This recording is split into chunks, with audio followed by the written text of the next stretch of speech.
I'm Duel, and welcome to episode 8 of ChunkLocke with an E. Last episode we found a fossil structure, so this episode we're going to hopefully find and revive the fossil from there. I might also take another try at the nether fortress, since at this point it's taunting me. Let's get started. So OBS's audio settings and I continue to be in an ongoing feud, meaning that you're going to be getting voiceover Duel for this episode as well. Anyway. So I went off towards the fossil site, decided to do a bit of training along the way, then I got countered and lost Sal in one hit. Yeah. I probably should have seen this coming and been a bit more careful, but honest I forgot counter was a move Mudbray could learn.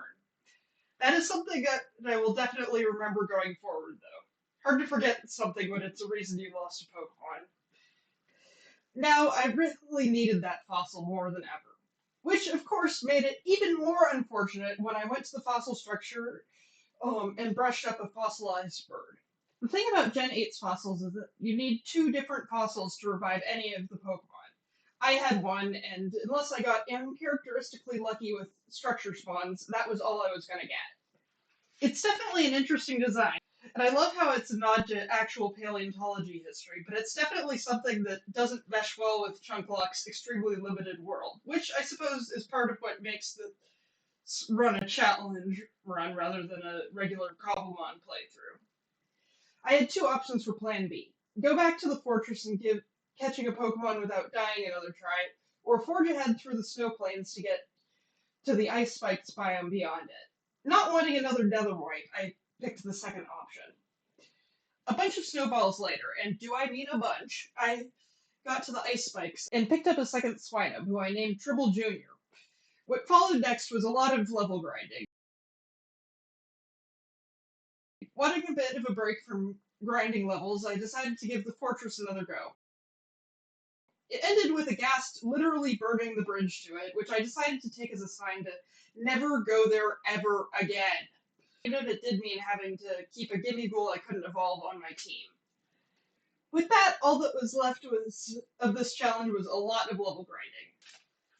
I had been getting better at knowing which Pokemon provided the most experience for the least risk. Oddly enough, Pachirisu of all Pokemon was a really good bet for this, as well as Spinda and Heatmore, the last of which worked very well with the water types in my team, but approximately 10 levels left to go per Pokemon was still a lot of grinding.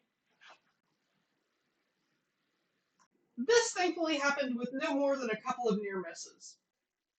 I also found a shiny Bunnyary, which unfortunately I couldn't catch due to the rules of the Nuzlocke challenge. Which felt pretty bad, but it was what it was. Before long, my team was entirely up to level 50, bringing both the level grinding and this challenge to a close. My first completed Nuzlocke was finally finished. There was only one thing left to do, update my tree and say goodbye to my fallen Pokemon one last time.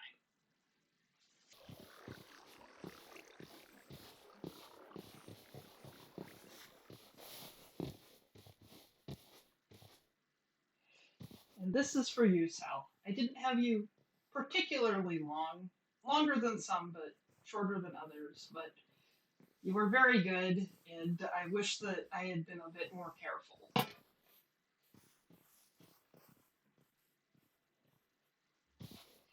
And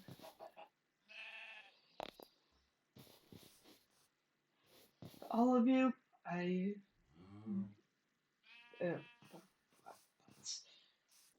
thank you to everyone who stuck around this far into the series. It really means a lot. Since there isn't a lot of year left to go, this will probably be my last video of 2025. So I hope everyone has a wonderful holidays, and I'll see you again in the new year.